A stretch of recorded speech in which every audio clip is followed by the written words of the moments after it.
December 19th, 2019. Feels like a decade ago, right? Well, it was only around a year. I can't do this anymore! The two best teams in the league, with 24-4 records, the Milwaukee Bucks and the Los Angeles Lakers, would face off. These two teams would duke it out to try to claim the number one spot in the standings. With 9 minutes left in the fourth, the Milwaukee Bucks were leading 95-84, when suddenly, Giannis Antetokounmpo pulls up from three. On the floor, Antetokounmpo. Three, good! Wow! And knocks down his fifth three-pointer in the game. This was a shot that I feel like stunned Los Angeles. And I guess you could imagine why, because if Giannis Antetokounmpo consistently is knocking down three-pointers, the game is seemingly over. For those of you that enjoyed Yu-Gi-Oh!, you remember the 5 pieces of Exodia? Yeah, getting all of those at one time is what Giannis hitting three-pointers is like. And it just so happened his fifth three-pointer in this game was a career record. But for me, it wasn't the three-pointer that he knocked down that was the most shocking moment in the game. It was what he did afterwards. Yeah, that's right. Giannis actually crowned himself. Everybody knows LeBron James goes by King James. It's a nickname LeBron has earned for being one of the most dominant players ever. I mean, when Bron was coming into the league, people were calling Bron the chosen one. But back to the crowning. Is it a coincidence that Giannis put on a crown after knocking down a three versus the Los Angeles Lakers? I don't think so. But after the game, Giannis said it wasn't about the matchup. It wasn't about going against LeBron. It's about our team playing well, playing good basketball, and going against the Lakers. Believe what you want when it comes to Giannis and his true intentions. I'm not here to influence your opinion. I'm just here to tell the story. The Giannis Antetokounmpo and LeBron James comparisons have been going on far too long, and I don't think the comparisons necessarily draw the best parallel, because all too often I see people comparing Giannis now to LeBron now. Why don't we compare me to a 50-something-year-old Jordan? The answer is really simple. I never played in the NBA, and the comparisons just don't work. Me and MJ, we're not the same age, not even close to it. Okay, so that might be kind of a bad example, but I'm sure you guys understand my point. I thought it would be fun to make a video comparing Giannis in his mid-20s to Bron in his mid-20s. So basically Giannis now compared to Bron back then. And I feel like it wouldn't have been a Giannis versus Bron video if we didn't mix in some head-to-head comparisons. So let's get it started. Let's get ready to rumble! I decided to not include the games from very early in Giannis's career because it's obvious to everybody that LeBron was far better at that time. Giannis was a project while LeBron James was already LeBron James. LeBron James, LeBron James, LeBron James. Kind of been LeBron since he's came into the league. Isn't that crazy? That's crazy. It's crazy. Think the streets might want a Coop LeBron documentary. That might have to happen. Let's start from the 2016-2017 season. In total, they played 11 games against each other in the 4 seasons since 2016. Giannis managed to win 4, while LeBron won 7. It's interesting to note that LeBron outscored Giannis in 7 games and out-assisted him also in 7 games. But those 7 games are not the same ones he won. On the other hand, Giannis out-rebounded Bron 7 times. Could all these 7s be connected to LeBron averaging 27, 7, and 7? Jokes aside, we have to talk about these averages. Giannis posted an average of 28.7 points, 10.5 boards, 5.7 assists, 1.6 steals per game, 1.4 blocks per game, while LeBron, on the other hand, averaged 31 points, 8.7 boards, 7.2 assists, 1.3 steals, and 0.5 blocks. It's noticeable that LeBron averaged 4.5 points more in the games he played against Giannis, compared to his usual averages during those seasons. It might show LeBron steps it up in extra gear against Giannis as he wants to show him who's king. Hey, maybe not. But we can't draw rash conclusions based on an 11-game sample size. He's right.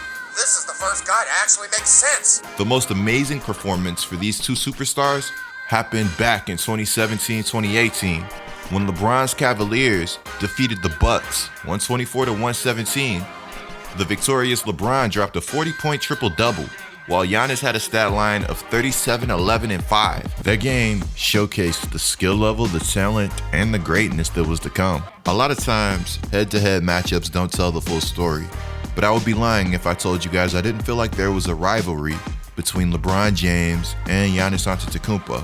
I'm about to talk about MVP seasons, but before we even do that, does anybody else remember LeBron getting frustrated about the voting for the 2020 MVP award? The voting scale is a little weird to me sometimes. I mean, if you take 2012, I had a chance to be Defensive Player of the Year and also MVP in the same season. And that year, Marc Gasol was rewarded Defensive Player of the Year. But he made second team all defense. That doesn't make sense. It's like being the MVP of the league, but you make second team all NBA. And I mean, we all remember who won that one, right? I remember. Ducks for cover. Yeah, it was Giannis, and he won the award pretty convincingly. I mean, hey, while we're on the topic, let's talk MVPs. Man, I hate how controversial the MVP award is. Could have won one? What do you got? Over Kobe? Should not have won the, Hell yeah, over Kobe. the Kobe one, yeah, sorry. Kobe? Kobe. We giving MVPs to 7 seeds now? 8 seeds? Because it truly does feel like what wins the award changes on a year-to-year basis. We need something to quantify what the award truly means. Is it the best player on a good team? Is it a player who is more valuable to their team than any other player in the league? Or is it just the best player in the league? Because if that's the case, then you could say LeBron should have like 20. And you could honestly say he should have like 20 regardless. You're goddamn right. Discussing MVPs is fun because Giannis and LeBron both won their first 2 MVPs at 24 and 25 years old. In his 2 MVP seasons, Giannis averaged 28.5 points per game, 13 boards, and 5.8 assists on 63% true shooting. Puts up the 3. Got it! Another one! Oh my goodness. In LeBron's first 2 MVP seasons, he averaged 29 points, 7.4 rebounds, and 8 assists on 60% true shooting. If Giannis' stats seem incredible, it's because they are. Sensational. Giannis was flat out dominant, and the Bucks, they were rolling through basically every team in their path. And when you look at the roster of the Milwaukee Bucks, it still does not make sense to me how good they were. I think that speaks volumes for the impact that Giannis gives a team. I mean, in his second MVP season, Giannis had the best player efficiency rating of all time. He broke a record that was 60 years old, set by Wilt Chamberlain. Wilt Chamberlain is a record holder among record holders, and if somebody manages to break one of his records in a modern record, that's how you know that record was special. That being said, let's go back to Giannis versus LeBron. As we saw, Giannis posted way better averages in his first 2 MVP seasons than LeBron. While the NBA is changing, it doesn't change the fact that what Giannis did is very special. Sensational. But look, I have to keep it honest with you guys. When Giannis won his first 2 MVPs, teams were averaging 10 possessions more than when LeBron won his. For that, let's take a look at stats per 100 possessions. Here, Giannis averaged 41.5 points, 19 rebounds, 8.4 assists, and added 1.7 steals per game and 2 blocks. These are straight NBA 2K21 my career numbers. Now we have LeBron James, who on the other hand averaged 40.4 points, 10 boards, 11 assists, 2.3 steals, and 1.5 blocks per 100 possessions.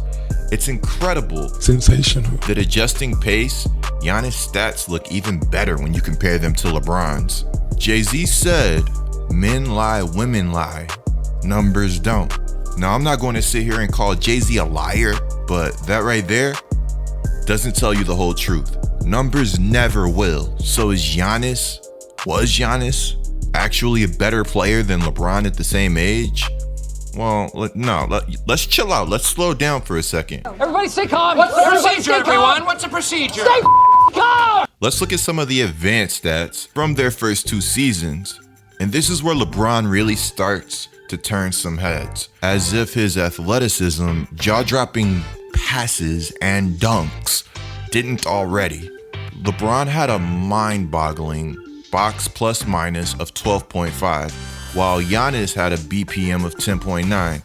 To give you some perspective, both of these seasons by LeBron ranked top 7 all time. And you guys want to take a wild guess who was number 1? While both of Giannis' seasons rank top 22, James also dominated Giannis in win shares per 48, as he averaged .309 win shares per minute, while Giannis averaged .286. Once again, to give you some perspective, both of LeBron's first MVP seasons are top 11 all-time in win shares, while Giannis, his first MVP season is 32nd all-time, and the second is 17th. Not great, not terrible. What's a win share? I'm glad you asked. A win share represents how many wins a player personally contributed to their team. This is done by calculating a player's marginal offense, which is basically how much they contributed compared to a league average player, against their team's marginal points, which is how much the team's offense produces compared to an average team. In short, it's a really long way to say LeBron is one of the baddest players to ever play the game of basketball. Well, duh. Now that we got win shares out the way, let's talk the NBA playoffs. Playoffs? Don't talk about playoffs? You kidding me? Despite the many similarities between these two stars at ages 24 and 25, there's one major difference. In the playoffs, LeBron James has always been a different beast. In the 2019 playoffs, Giannis averaged 25 points, 12 boards, and 5 assists in 15 games. In the first 2 rounds, he made light of the competition, but in the Eastern Conference Finals, he would struggle against the Toronto Raptors' versatile, vaunted defense. The Raptors were athletic, fast, played hard, and most importantly, this was a team that was long. The Toronto Raptors had the length to slow down Giannis, and they did. Well, I know what you're saying. Well, what about LeBron? Well, LeBron in the playoffs for his first MVP season, he averaged an absurd 35.5 points per game, 9 boards, 7 assists in just 14 games. But it gets even better. When LeBron faced off against the Orlando Magic, one of the best defensive teams in the entire NBA, that had a prime Dwight Howard, one of the best defenders that I had ever seen, LeBron took things to another level yet again. He averaged 38.5 points per game, 8 boards, and 8 assists. As you can see, 24-year-old LeBron James just did not want to lose. He put the entire Cleveland Cavalier team on his back, but it wouldn't be enough. You see, you can't build a wall to stop LeBron James. He's too big, he's too fast, he's too versatile. He has scored 16 points in the last 5.5 minutes. And the playmaker that he is truly separates him on a level that I don't think a lot of people understand. I'm better than you. One of the reasons teams are so successful walling up against Giannis is, as of right now, I just personally don't think he's there as a playmaker. He's good. Don't get it confused. Easily one of the best players in the game. But Giannis still has a ways to go. And if we're comparing him to one of the greatest players to ever play, just know the bar is going to be high. And I don't think Giannis would have it any other way. I hardly see this guy take plays off. He strikes me as somebody that wants to get great. If you don't believe me, look at the work ethic. Look at what Giannis came into the NBA as, and look at where he's at right now. This is somebody that's had to work his whole life. A Giannis doc might be coming to the Get Like Coop channel. At the end of the day, Giannis and LeBron are 2 entirely different players. And we're going to respect greatness when we see it. Giannis has all of the tools to go down as one of the best players to ever play the game of basketball.